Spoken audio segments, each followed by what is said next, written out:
She turns helplessness into control, disguising domination as dependence. You never expect the first blow, because it doesn't feel like violence. It feels like softness. It's like a tremble in her voice. It's like a long pause before she says, "It's fine." But it's not fine, and you know it. Still, you stay. You bend. You adjust yourself to avoid her pain. That's how it begins. The covert female narcissist doesn't scream. She doesn't throw plates or shout ultimatums. Instead, she bleeds in your hands and waits for you to feel guilty. She wears suffering like armor and turns fragility into a weapon of domination. Her weakness is performative, and beneath it is a silent demand. Take care of me. Fix me. Give up your power so I can feel safe. This is not tenderness. This is psychological warfare disguised as sensitivity. Her wounds aren't seeking healing, they're seeking leverage. You start changing. How you speak. You filter your truths. You become careful, gentle, deferential, till you're no longer yourself. Why? Because she's convinced you that her emotional collapse is your moral failure. The illusion is complete. You now feel responsive. Carl Jung called it partachitha, but here's the truth. Her vulnerability is conditional.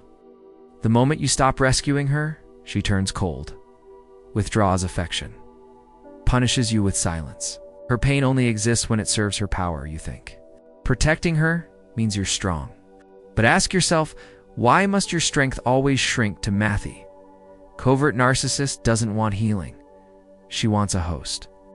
She wants you emotionally amputated. So the longer you confuse her wounds with honesty, the more you become the caretaker of your own collapse. She never tells you what she wants, only punishes when you guess wrong. You ask her what's wrong. She says, nothing. You try again. What do you need? She shrugs. I don't know. And yet, hours later, days later, she's cold, distant, slightly disappointed in you. But you can't trace the crime. You were never given a rule book, just consequences. This is not confusion. This is calculated ambiguity. She withholds clarity not because she lacks it, but because it gives her control. When you don't know the rules, you remain in a state of emotional debt, always apologizing, always adjusting, always trying to solve a puzzle that shifts the moment you get close.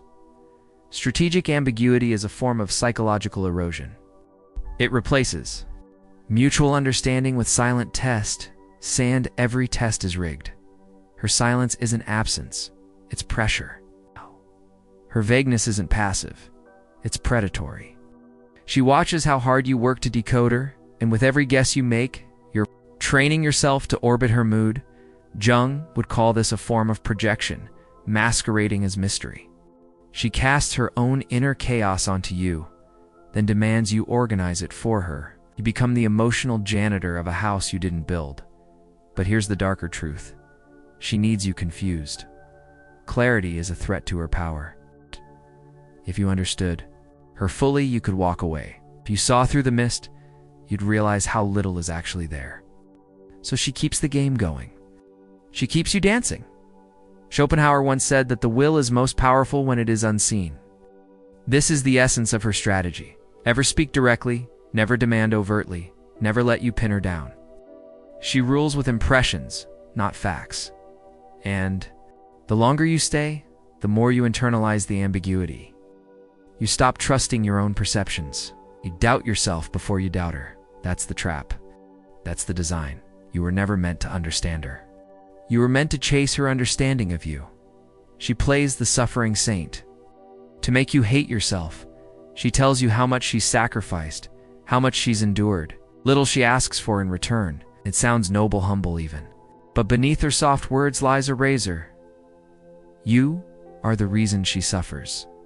This is not generosity. It's emotional extortion cloaked in virtue. Her suffering becomes your shame. Every complaint you voice, every boundary you attempt to set, is met with a subtle moral inversion. After everything I've done for you, this is how you repay me? She never attacks directly. Instead, she holds up a mirror, one distorted by martyrdom, and invites you to see yourself through it.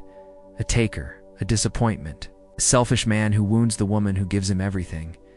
You begin to self-correct, not out of empathy, but out of guilt.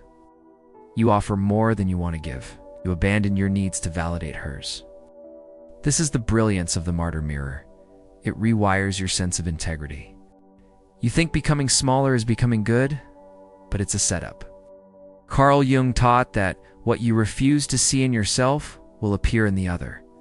Her hidden rage, her manipulative instincts, she projects those onto you, all while standing in the posture of the blameless sufferer. She doesn't need to scream. She only needs to hurt. And the more pain she shows, the more authority she gains. Men caught in this dynamic often speak in apologetic tones. Hey, she's been through a lot. She doesn't mean to be like this, but Schopenhauer reminds us, pity is the easiest path to control. She knows that.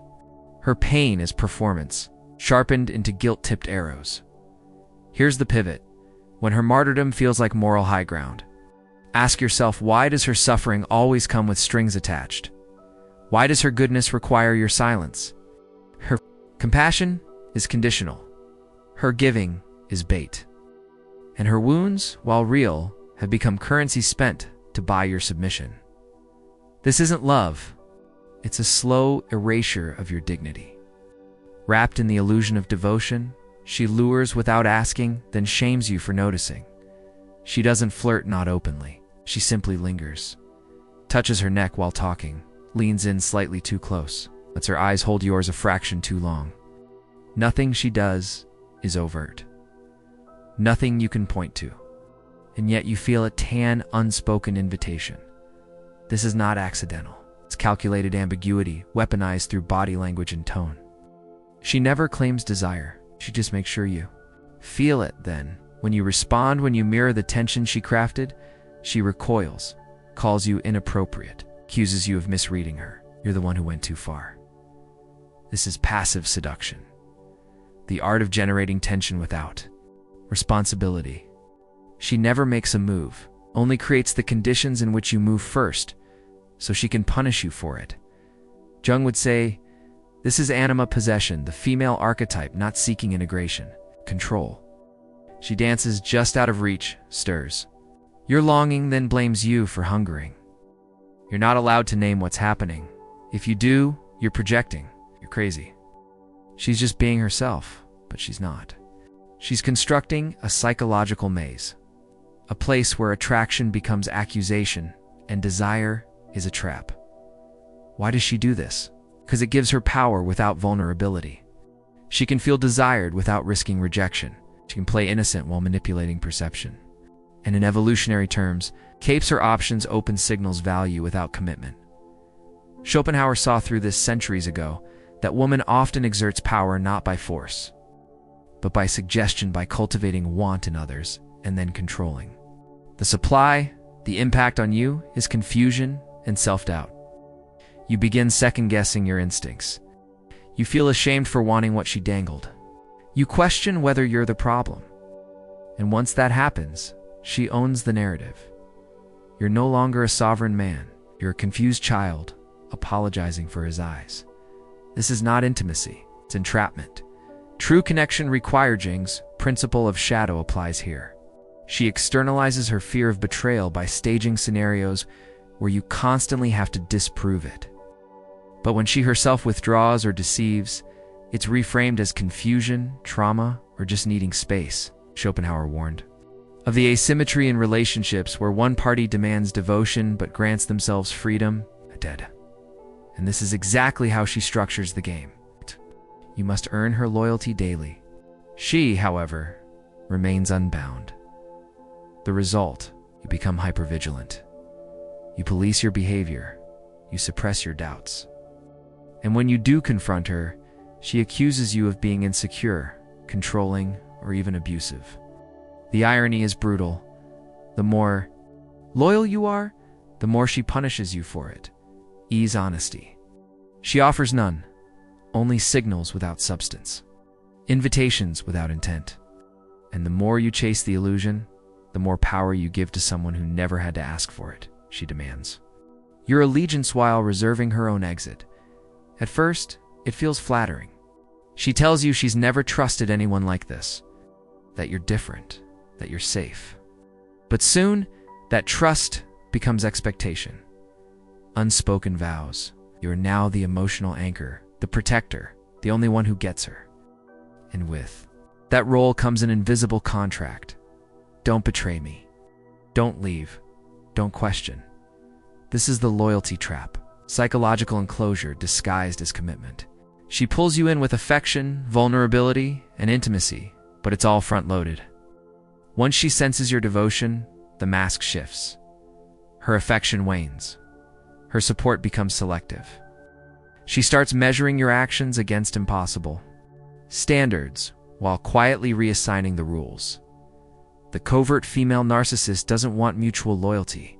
She wants emotional leverage. She tests how far you'll go, how much you'll sacrifice, how tightly you'll cling. And here's the twist. She never locks the door behind her. She keeps one foot outside the dynamic at all times.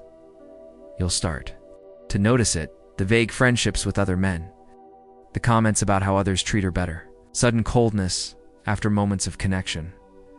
These aren't random. They're strategic breaks in the bond meant to trigger your fear of loss, to make you prove your worth all over again. This isn't love. It's a power exchange. And the more you invest, the less you're allowed to question it. Because in her world, loyalty isn't mutual, it's leverage. She uses her trauma as a license to dominate. She tells you what she's been through early, often and in vivid detail. The abusive ex, the cold parents, the betrayals, the scars. And at first, your heart aches for her. You want to protect her. You lower your guard. You extend empathy. But something doesn't sit right, because over time, you realize her wound is no longer a story, it's a weapon. The covert female narcissist uses her trauma not to heal, but to excuse. Every cruel remark, every emotional outburst, every withdrawal wrapped in the language of pain. You triggered me. I can't help it. You know what I've been through. She flips the moral script. Now you are the one who must tread lightly. You must adapt to her emotional injuries. Her trauma becomes your leash. Jungwood. See this as the failure to individuate. She refuses to confront the contents of her own shadow. So she externalizes the responsibility. You are no longer her partner. You are her emotional caretaker, her unpaid therapist, her punching bag in moments of regression. Schopenhauer said that suffering can either make us wise or make us manipulative. She chooses the latter. Her past becomes a fortress, impenetrable, unquestionable. And from inside it, she controls the dynamic. You'll notice how selectively her wound appears. It emerges when she's cornered, when you set a boundary, when accountability is on the table. That's when the tears come. That's when the fragility returns. And just like that, the conversation is no longer about what she did, it's about how much she's hurting. It's a diversion, a tactic. You're now defending her pain instead of standing in your truth. This inverted wound is dangerous because it masquerades as authenticity. But it's performative, parasitic, and cyclical. It doesn't seek resolution, it seeks immunity. Ask yourself, how long have you been afraid to speak plainly because it might hurt her? How often do you swallow your truth to avoid triggering her pain? She isn't healing. It's outsourcing the cost of her unprocessed trauma onto you. And the longer you confuse this for compassion, the more you become the collateral damage of a war she refuses to end. She gives you glimpses of connection, but never the core. You think you're close? You think you've cracked the code? One night she opens up, tells you something raw, something private, and for a moment you feel a real closeness. You lower your armor, you let her in. But the next day it's gone. She's distant, irritable, detached. You ask if something's wrong, and she says, "I'm just tired." You try to reconnect, but the warmth you felt has vanished. What remains is a shell, performance. The eyes are there, but not the soul behind them. This is ghost intimacy. Not the absence of connection, but the illusion of it. She gives you crumbs of vulnerability, just enough to hook your emotional investment, then pulls away before true mutuality can form.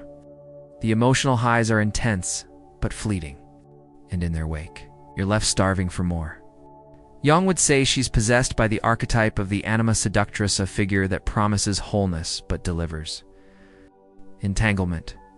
She plays the role of muse, healer, mystery, but she never becomes fully knowable, because to be known would mean to be accountable, and she cannot risk that. Ghost intimacy keeps you chasing. You believe that if you're just more patient, more gentle, more attuned, she finally let you in. But she won't, because intimacy, to her, is not a mutual journey, it's a one-sided performance. And like Schopenhauer's hedgehog dilemma, the closer you get, the more she pricks. She cannot tolerate true closeness. It threatens her image, dissolves her power. She fears being truly seen because beneath the constructed persona, there is no integrated self, just fragments. Ghosts, so she manufactures emotional echoes, faint reflections of intimacy that never quite materialize. A long stare, a soft laugh, a half-told story. You're meant to fill in the gaps, to build a fantasy out of fragments.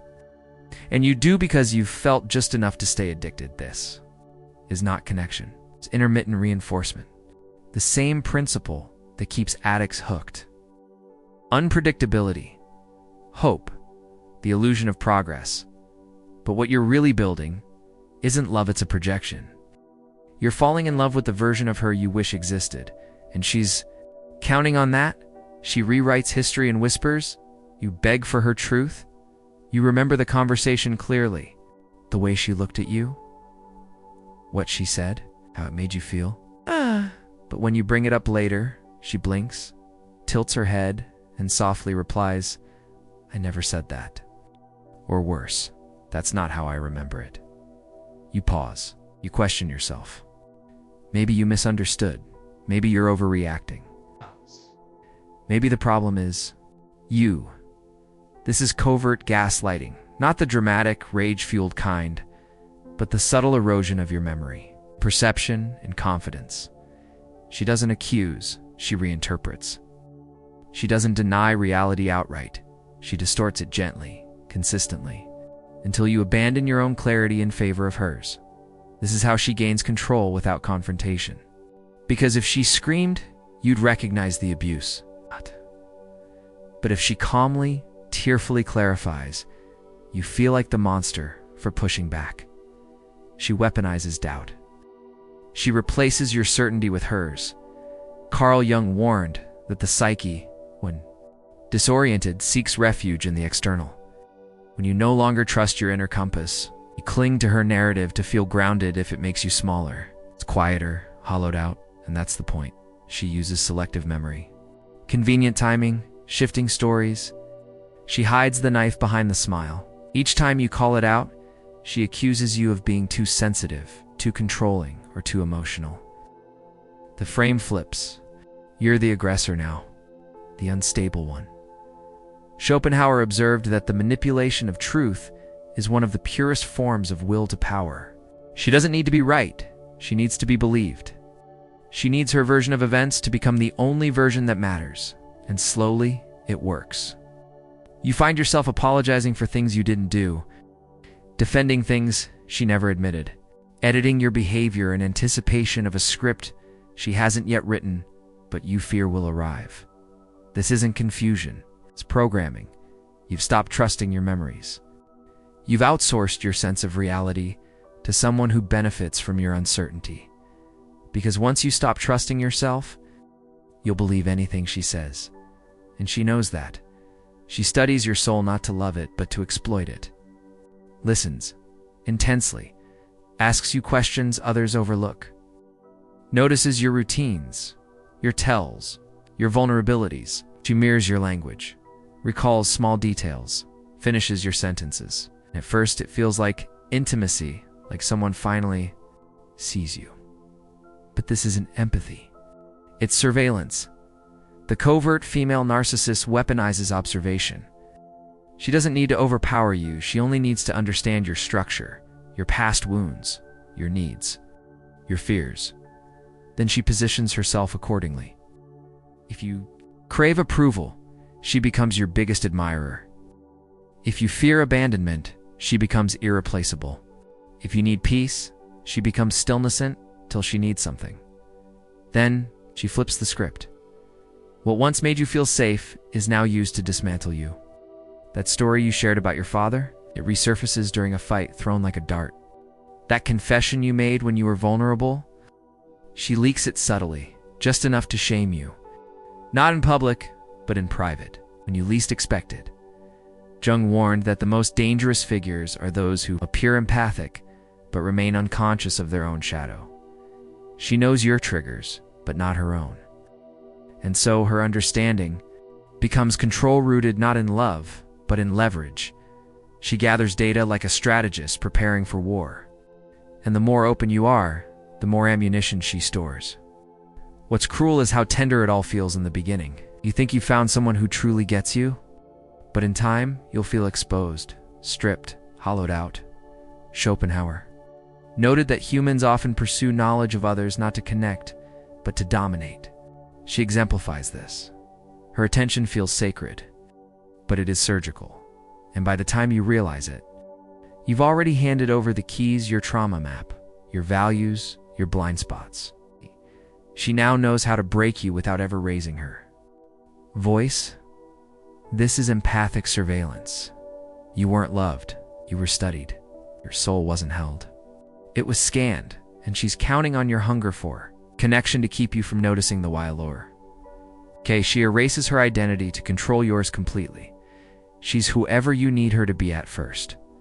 Quiet when you're intense, passionate. When you're numb, spiritual. When you're lost. She absorbs your preferences, your language, your worldview.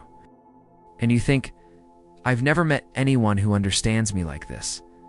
But what you're falling for isn't a person. It's a projection.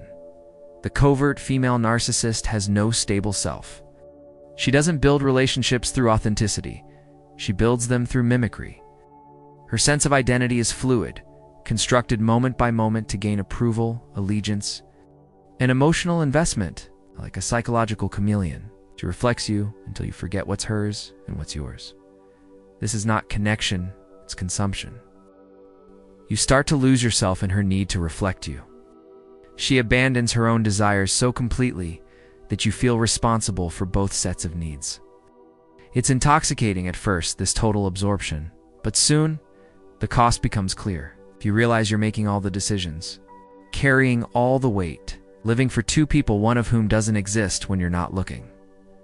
Carl Jung taught that individuation, the formation of a true self, requires the integration of shadow, but she bypasses that work. Instead of confronting her own chaos, she merges with yours. Then slowly, she begins to replace you. Your thoughts become hers.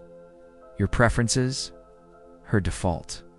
And when you start to resist, to pull back, you're accused of changing, of withdrawing, of not being the man you used to be.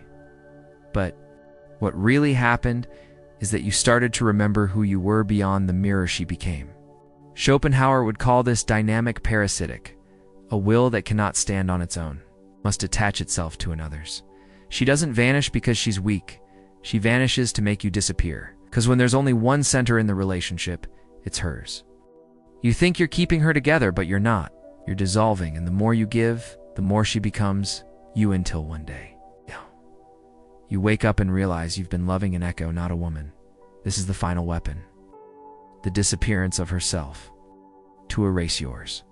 You weren't crazy, you were conditioned. Conditioned to believe that silence meant peace, that withholding meant depth, that projection was love. But now you see it for what it was. Game of mirrors. A system of emotional extraction wrapped in affection, suggestion, and pain. What you suffered was not simply heartbreak, it was psychic erosion. And the only way to reclaim what was taken is through ruthless clarity. Jung taught that what you do not bring to consciousness appears in your life as fate. And now, it's time to reverse that pattern. To stop letting her shadow define your shape. To see manipulation not as mystery, but as a map of her emptiness, not your worth. Individuation begins here, when you stop chasing ghosts and start confronting your own hunger. The part of you that wanted her to save you, to validate you, to complete you. That hunger is not weakness. It is a signal. And now, it's your responsibility to feed it from within.